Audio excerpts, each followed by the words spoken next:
देखो, uniform rope of linear mass density lambda and length L is coiled on a smooth horizontal surface. One end is pulled up with constant velocity v. तो एक and उठा के ऊपर external agency ने constant speed v से इसको पुल करना शुरू कर दिया। ठीक है, तो आपको निकालना है average power applied by the external agent in pulling the entire rope just of the ground. तो ये जो एक्सटर्नल एजेंट इसको पुल कर रहा है उसके सप्लाई, वो एवरेज पावर सप्लाइड कितनी होगी उस एक्सटर्नल एजेंट की, ये पूछना। ठीक है, तो इसको देखो आप कांस्टेंट वेलोसिटी से खींचते जा रहे हैं, इससे रस्सी खत्म होते हैं, इसमें ऐड होती जा रही है। ठीक है, तो अगर इसको सिस्टम लो, आप देखो कितना फोर्स लगाना पड़ रहा है, तो केवल वेट से काम नहीं चलेगा।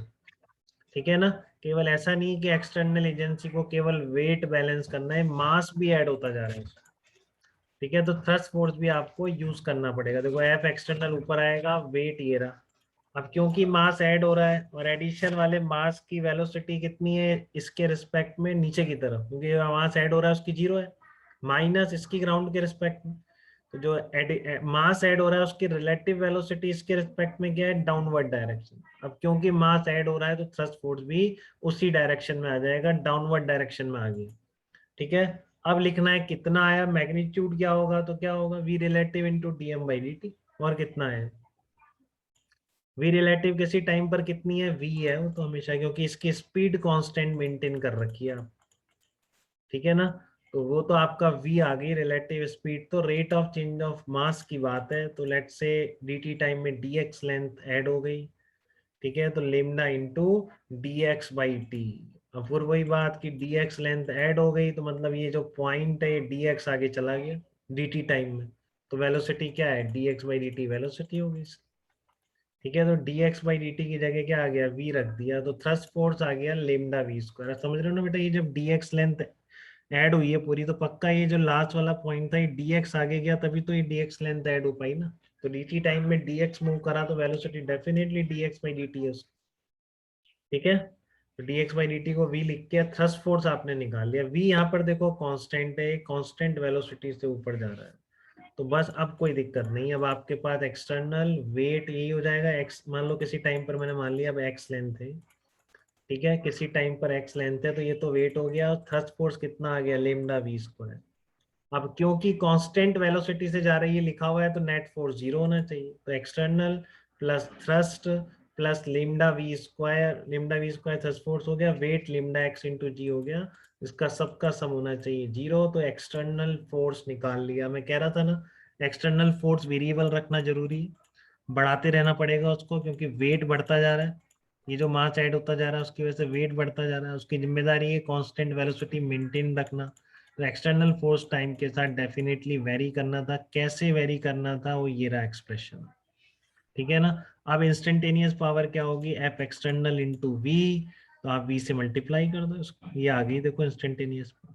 अब एवरेज निकालने का तरीका पता है किसी भी टाइम इंटरवल। अच्छा, अब ये पूछ रहा है पूरी की पूरी चेन ऊपर उठ जाएगी, वो कितनी देर में होगी, क्योंकि ये पॉइंट पूरा v स्पीड से जा रहा है, टोटल लेंथ l है, तो जब तक ये पॉइंट यहाँ से l डिस्टेंस दूर नहीं पहुंच जाएगा तब तक कैसे आएगी चेन ऊपर। ठीक है ना, तो ये वाला पॉइंट जब l डिस्टेंस दूर पहुंच गया तो कितना टाइम लगेगा, कांस्टेंट स्पीड v से जा रहा है, v into T equal to L, खत्म। तो कितना टाइम है इसका, l बाई वी टाइम में पूरी चेन या रोप वर्टिकल हो जाएगी। ठीक है, तो उतने टाइम इंटरवल का एवरेज निकाल लो इस इंस्टेंटेनियस पावर का, जीरो से कैपिटल टी अपॉन टी, तो निकल के आ जाएगा। अब पूछ रहा है कि पी मैक्स कब होगी, तो इक्वेशन वन से जितना ज्यादा टाइम उस वहीं पर पी मैक्स होगी, और कब होगी।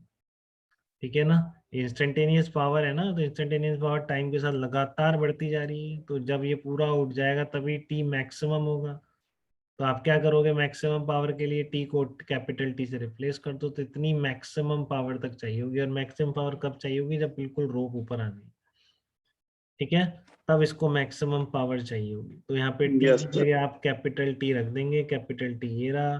तो ये आपकी maximum power, instantaneous power maximum, average power पूरी चेन उठाने के लिए कितनी चाहिए, कांस्टेंट वेलोसिटी से अपर एंड को अगर मूव करते जा रहे हैं, तो इतनी एवरेज पावर आपको लगानी पड़ेगी। Rate of work done by external force इतना होगा।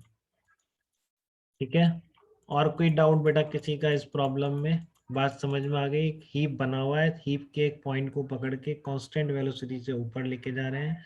इस प्रोसेस में एवरेज पावर सप्लाइड पूछा था, कुछ नहीं करना, F equal to M A, zero है, कांस्टेंट वेलोसिटी से जा रहा है। बट ये ध्यान देते हुए कि वेरिएबल मास सिस्टम है, तो रियल फोर्सेज हैं ही, वेट और एक्सटर्नल, प्लस एक डाउनवर्ड डायरेक्शन में आपके लिए आ जाएगा, ठीक है ना, थ्रस्ट फोर्स। तो थ्रस्ट फोर्स ध्यान से आपने लिख दिया तो क्वेश्चन हो गया। ठीक है, किसी को कुछ पूछना है इसमें तो बताइए, कोई कुछ पूछना चाह रहा है? सर इस टॉपिक से जेई में कितने क्वेश्चन आते हैं ऑन एन एवरेज एक साल में? वेरिएबल मास से हाँ सर, वेरिएबल मास से। एक भी नहीं आएगा बेटा, गारंटी, एक भी नहीं आएगा। रेयर एक एक वो बस फार्मूला है रॉकेट वाला, उस पे आ सकता है क्योंकि वो एनसीईआरटी में भी कुछ लिखा हुआ है रॉकेट का, बाकी एक भी नहीं है। ठीक है, तो मतलब ये कोई ऐसा नहीं है कि इसको हार्ड एंड फास्ट करके ही जाना है? नहीं नहीं नहीं, जो पूरे नंबर लाने इसको वो करके जाएगा कि मेंस में कभी एक आध कुछ आ गया तो कर देगा। बाय चांस वाली सिचुएशन में? अगर एडवांस में आया तो पहले पूरा पढ़ाएगा, जितना मैंने पढ़ाया तब पूछेगा एडवांस में। ठीक है ना, कि वेरिएबल मास में हम ऐसे थ्रस्ट फोर्स लगा सकते हैं, वो ये सब बताएगा। ठीक है ना, तब पूछेगा। क्लियर ओके है सर। बात? यस